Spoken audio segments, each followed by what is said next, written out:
अभी तक हमने इनजस्टिस 2 में बहुत कुछ होता हुआ देखा, और अगर आप वो सब कुछ होता हुआ देखना चाहते हैं तो आप मेरी पुरानी वीडियोस देख सकते हैं। आपको प्लेलिस्ट में सारी वीडियोस मिल जाएंगी। तो मैं आपका वक्त ज़ाया नहीं करूंगा पुराना बताकर।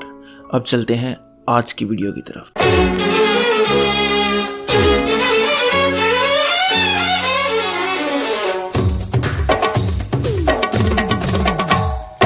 आज की वीडियो का आगाज हार्ली से होता है, जो अपनी बेटी लूसी को अपनी बहन के पास छोड़ने आई है। वो उसे वहां छोड़ती है, उसे अलविदा कहती है, गले लगाती है और वहां से चली जाती है।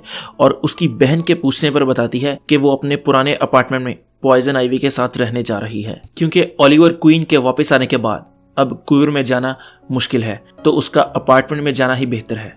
दूसरी तरफ गुल आइवो को कहता है कि अमेजो को रेडी करो, मैं इसे टेस्ट करना चाहता हूँ। तो ग्रॉड कहता है ये तो ब्रेनलेस है, मैं इसे कैसे कंट्रोल करूंगा। तो गुल कहता है कि ये अपनी प्रोग्रामिंग को ओबे करेगा। तो ग्रॉड उसे पकड़कर दीवार के साथ लगाता है और कहता है तुम अपना मुंह बंद रखो, तुम्हारी वजह से पहले ही हमें बहुत नुकसान हो चुका है। और अथानासिया भी पीछे से उसे रोकने की कोशिश करती है, मगर ग्रॉड बहुत गुस्से में था।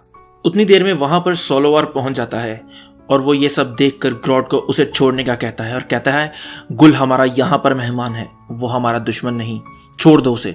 मगर ग्रॉड उसे छोड़ने को तैयार नहीं था। तो ग्रॉड की ये हरकत देखकर सोलोवार गुस्से में आ जाता है और कहता है मैंने कहा छोड़ो उसे। तो ग्रॉड उसे छोड़ देता है। गुल छूटते साथ ही आइवो से पूछता है आइवो मुझे बताओ रेडी है वो। तो आइवो कहता है नहीं, अभी ये फिनिश नहीं हुआ, इसका थोड़ा सा काम बाकी है। तो सोलोवार कहता है जल्दी करो, हमें इसे टेस्ट करना है। तो आइवो डर के मारे उसे हाँ कह देता है और उसे रेडी करता है। तो सोलोवार गुल से पूछता है तुमने कोई लोकेशन डिसाइड की है इसका टेस्ट ट्रायल करने के लिए। तो गुल कहता है हाँ, मेरी नजर में एक जगह है जहां पर हम इसका पहला ट्रायल कर सकते हैं। तो आइवो उस मशीन को उनके लिए ऑन कर देता है और यहाँ पर अब शुरू होगा तबाही का एक लंबा सिलसिला। दूसरी तरफ एरिजोना में एक घर के सामने मियां बीवी बारबेक्यू पार्टी कर रहे हैं। तो खामन को आसमान पर कुछ उड़ता हुआ दिखाई देता है। तो वो अपनी बीवी से कहता है जान वो देखें वो क्या है। मगर फिर उसे खुद ही एहसास होता है कि वो क्या चीज है और वो अपनी बीवी से कहता है नी पाज। मगर तब तक बहुत देर हो चुकी थी और वो अमेजो था, जो सीधा आकर उस पर लैंड करता है और उसके चीथड़े उड़ा देता है। इसके बाद अमेजो हवा में उड़ता है। तो उसकी बीवी सोचती है कि शायद उसने उसे छोड़ दिया, मगर उसका तो कुछ और ही प्लान था और वो अपने हीट विजन से वहां पर मौजूद बहुत से घरों को जलाकर राख कर देता है। उसी एरिजोना में जहां पर एक बच्चा एक घर में अपनी बिल्ली के साथ सोया हुआ था, उसे एकदम से सारी आवाजें सुनाई देती हैं और वो फौरन से उठता है। उसकी बिल्ली बाहर की तरफ भागती है और वो अपनी बिल्ली को बचाने के लिए बाहर की तरफ लपकता है। और उतनी देर में उसके माँ बाप भी वहां आ जाते हैं और वो उसे कहते हैं जल्दी करो, गाड़ी में बैठो। और आहिस्ता आहिस्ता उस एरिज़ोना की आबादी कम होती जा रही है और सिर्फ 3 लोग उस आबादी में रह चुके हैं। और उन तीनों को भी खत्म करने के लिए अमेजो उनके घर में पहुंच चुका है। तो उनकी बिल्ली अमेजो को देखकर उस पर छलांग लगाती है, मगर अमेजो उसे पकड़ लेता है और उसे स्कैन करके देखता है तो पता चलता है कि वो एनिमल है और एनिमल्स को वो नुकसान नहीं पहुंचाने आया। और वो उस बिल्ली को साइड पर फेंकता है और उन तीनों को जलाकर राख कर देता है।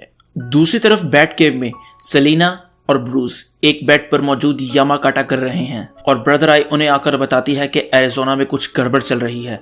मुझे ये तो नहीं पता कि क्या चल रहा है, मगर कुछ ना कुछ वहां पर जरूर गड़बड़ है। तो ब्रूस ये डिसाइड करता है कि वो जाकर वहां पर खुद देखेगा और वो सेलिना से कहता है कि वो वेन मैनर में ही रुके और एल्फ्रेड की देखभाल करे। और वो बैटगर्ल और प्लास्टिक मैन से भी कहता है कि वो जितना जल्दी हो सके एरिजोना में पहुंचे। तो वहां पर उन्हें लोगों की भुनी हुई लाशें मिलती हैं, जिसे देखकर वो लोग चौंक जाते हैं। उतनी देर में प्लास्टिक मैन को सर्च करते हुए वहां पर एक छोटा सा पपी मिलता है और वो उसे बैटमैन और बैटगर्ल के पास लाता है। तो बैटगर्ल कहती है मुझे लगता है कि ये गुल का काम है, क्योंकि वहां पर एक पपी भी जिंदा था और एक बिल्ली भी, लेकिन बाकी इंसान सारे मर चुके थे और एनवायरनमेंट को कुछ भी नुकसान नहीं पहुंचा था। मगर वो लोग ये ट्रैक नहीं कर पा रहे थे कि यहाँ पर आया कौन और जिसने ये सब तबाही मचाई, क्योंकि वहां पर उन्हें किसी भी मेटा ह्यूमन का डीएनए नहीं मिल रहा था। तो सब चीजों का जायजा लेने के बाद वो लोग वहां से जाने लगते हैं और प्लास्टिक मैन के हाथ में वो पपी था। तो जाते हुए उसकी नजर एक बिल्ली पर भी पड़ती है। तो वो जाकर उसे कहता है आजो आजो मानो मानो आजो, मगर बिल्ली आगे से करती है तो वो लोग उसे वहां पर छोड़कर चले जाते हैं। उनके जाने के बाद उस बिल्ली के पास एक रिंग अपीयर होती है जो कि रेड लैंटर्न रिंग थी, और रिंग कहती है, डेक्स्टर ऑफ अर्थ, तुम में बहुत गुस्सा भरा है, welcome to the Red Lantern Corp. और वो रिंग उसके दुम पर चढ़ जाती है और अब वो रेड लैंटर्न कोर्प का हिस्सा बन चुकी थी।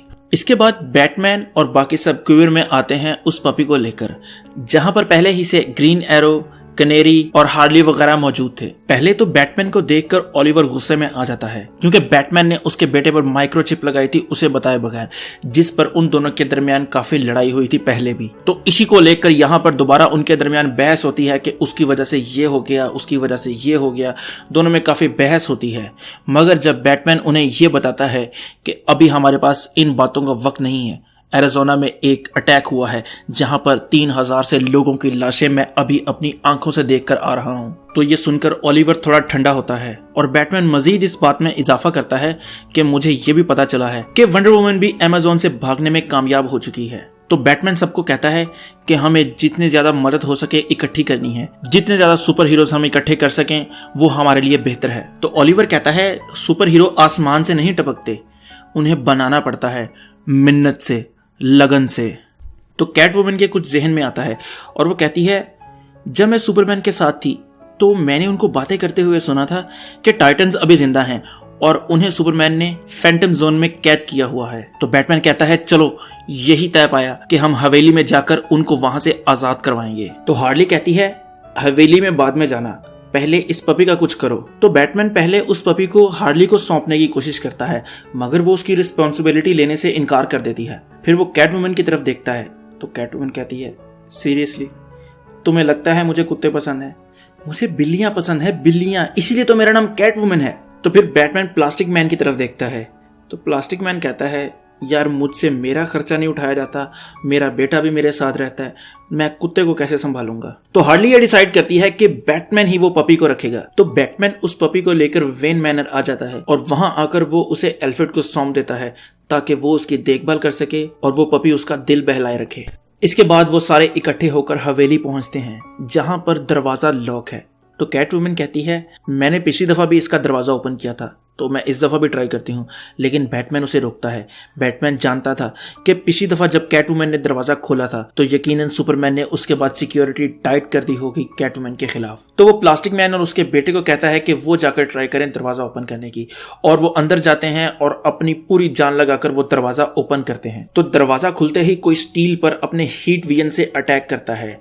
तो सब ये समझते हैं कि लगता है सुपरमैन आ गया, मगर वहां पर सुपरमैन के एंड्रॉइड्स की आर्मी थी जो उसकी हवेली की प्रोटेक्शन कर रही थी और वो सारे उन लोगों पर हमला कर देते हैं और बैटमैन और बाकी सब भी जमकर उनका मुकाबला करते हैं। मगर वो सारे उन पर बहुत हावी पड़ रहे थे और एक ने तो आकर बैटमैन की गर्दन दबोच ली। मगर तभी पीछे से आवाज आती है, बस बहुत हो गया, बंद करो, अब चलो अंदर। और सारे मुड़कर देखते हैं तो वहां पर मार्था कैंट और जोनाथन कैंट मौजूद थे, यानी कि सुपरमैन के पेरेंट्स। तो सुपरमैन की माँ कहती है, यहाँ पर तो बहुत ठंड हो रही है, चलो आओ सब अंदर चलो, मैं तुम्हें चाय का कप पिलाती हूँ। तो हार्ली कहती है, हाँ ये गुड आइडिया है। तो सुपरमैन की माँ कहती है, नहीं तुम मेरे घर में नहीं आ सकती। आप इसको ऐसे सोचें कि इसके पीछे म्यूजिक लगा है, धूम ताना ना ना ना ना धूम ताना ना ना ना ना धूम ताना ना ना ना, और उसकी माँ कह रही है, नहीं तुम मेरे घर में नहीं आ सकती इंडियन ड्रामों की तरह, क्योंकि आज ये दिन हमें तुम्हारी वजह से ही देखना पड़ रहा है, तो तुम अंदर नहीं आ सकती।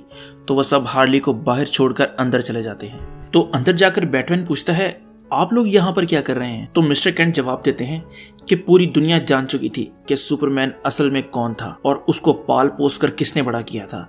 तो लोग सब हमारे खिलाफ थे, हमारे पास कोई और चारा नहीं था, लोगों ने हमारा फार्म भी जला दिया, तो इसलिए मजबूरन हमें यहाँ पर आकर रहना पड़ रहा है। तो बैटमैन कहता है, मैं जानता हूँ कि आपने उसकी अच्छी परवरिश की थी और आप उसे एक अच्छा इंसान बनाना चाहते थे, मगर वो क्या से क्या बन गया और ये सब उसकी अपनी चॉइस थी। तो मिस्टर कैंट कहते हैं, तुम मेरे से लालियां पोचियां ना करो। जब लोइस मरी थी तो उसे एक दोस्त की जरूरत थी और तब तुम कहाँ थे?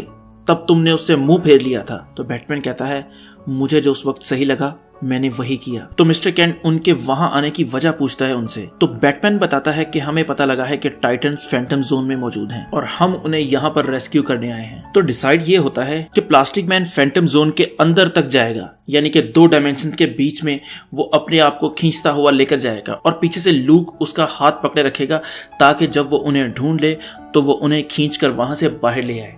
ये उनका प्लान था उन लोगों को वहां से बाहर लाने का। और प्लास और लूक इसी तरह करते हैं। लूक प्लास का हाथ पकड़ लेता है और प्लास अपना सर घुसेड़ता हुआ फैंटम जोन के अंदर चला जाता है। पहले तो वो थोड़ी देर आसपास घूमता रहता है और उसे वहां पर हर तरह का क्रिमिनल नजर आता है, मगर फिर थोड़ी देर की जद्दोजहद के बाद वो उन्हें ढूंढ लेता है। पहले तो वो लोग प्लास को देखकर हैरान होते हैं, फिर खुश हो जाते हैं कि लगता है हमारी जान अब यहाँ से छूट जाएगी। तो प्लास कहता है चलो जल्दी से यहाँ से निकलते हैं। तो सुपरबॉय कहता है मैं यहाँ से नहीं जा सकता। तो प्लास कहता है लगता है तुम्हारा यहाँ पर दिल लग गया किसी के साथ। तो स्टारफायर प्लास को समझाती है कि यहाँ पर आने से पहले सुपरमैन और सुपरबॉय के दरमियान फाइट हुई थी और उसने इसे पूरी तरह जख्मी कर दिया था, जिसकी वजह से हमें यहाँ पर आना पड़ा था। अगर ये यहाँ से बाहर जाएगा तो ये जिंदा नहीं रह पाएगा, सिर्फ यही चीज इसे रोके हुए है मरने से। तो टिम कहता है हम कोई ना कोई रास्ता जरूर ढूंढेंगे और तुम्हें लेने जरूर वापस आएंगे। तो सुपरबॉय कहता है यहाँ पर दोबारा आने का रिस्क कभी मत लेना, क्या पता तुम यहाँ पर आ तो जाओ लेकिन वापस ना जा सको, और मैं ये नहीं चाहता। तो वो सब सुपरबॉय से गले मिलकर अलविदा कहते हैं। तो प्लास कहता है जल्दी करो, ये ना हो कि मेरा हाथ यहाँ से छूट जाए और मैं भी तुम लोगों के साथ फंस जाऊं। तो मेरा हाथ जिस डायरेक्शन में जा रहा है उसके साथ साथ चलते जाओ और तुम लोग बाहर पहुंच जाओगे। और वो लोग ऐसा ही करते हैं और फाइनली वो फैंटम जोन से बाहर निकल आते हैं। तो मिस्टर केंट उन सबको देखकर पूछते हैं प्लास सुपरबॉय कहाँ है? तो टिम कहता है मिस्टर केंट वो वापस नहीं आ सकता, अगर वो वापस आया तो वो जिंदा नहीं बचेगा। प्लास अभी पूरी तरह बाहर नहीं आया था और वो कहता है गाइस मैं फंस चुका हूँ, मुझे लग रहा है मुझे कोई खींच रहा है। मगर उसकी बात पर कोई भी ध्यान नहीं दे रहा था क्योंकि सब लोग टाइटन्स को देखकर काफी खुश थे, स्पेशली बैटमैन, क्योंकि उसके बाकी रॉबिन्स उसे छोड़कर जा चुके थे। अब सिर्फ टिम ही बाकी रह चुका था। टिम बैटमैन को कहता है मैं जानता था तुम एक न एक दिन मुझे लेने जरूर आओगे। तो स्टारफायर भी कहती है हाँ ये हर वक्त यही कहता रहता था। तो बैटमैन उससे माफी मांगता है और कहता है अगर मुझे पहले पता होता कि तुम अंदर हो तो मैं तुम्हें बहुत पहले लेने आ जाता। तो टिम पूछता है मैं कितना अरसा अंदर था? तो बैटमैन उसे बताता है तुम 6 साल से अंदर थे, मगर जो दुनिया तुम छोड़कर गए थे अब वो टोटली बदल चुकी है। तो बैटमैन कहता है लगता है दुनिया को दोबारा बैटमैन और रॉबिन की जरूरत पड़ेगी। तो टिम उससे हाथ मिलाते हुए कहता है हाँ क्यों नहीं। मगर तभी पीछे से एक हीट विजन आता है और वो टिम का सीना चीरते हुए आगे निकल जाता है और टिम वहीं दम तोड़ देता और ब्रूस के पैरों तले एकदम से जमीन निकल जाती है। जब वो मुड़ कर देखता है तो फैंटम जोन के दरवाजे पर जनरल जॉर्ड प्लास की गर्दन पकड़े हुए खड़ा है। और यहाँ पर हमारी आज की वीडियो एंड हो जाती है। तो अगर आपको आज की ये इनजस्टिस की वीडियो पसंद आई हो तो लाइक कर दें, कमेंट कर दें और सब्सक्राइब जरूर कर दें। तो खुश रहें, खुश रखें। अल्लाह हाफिज।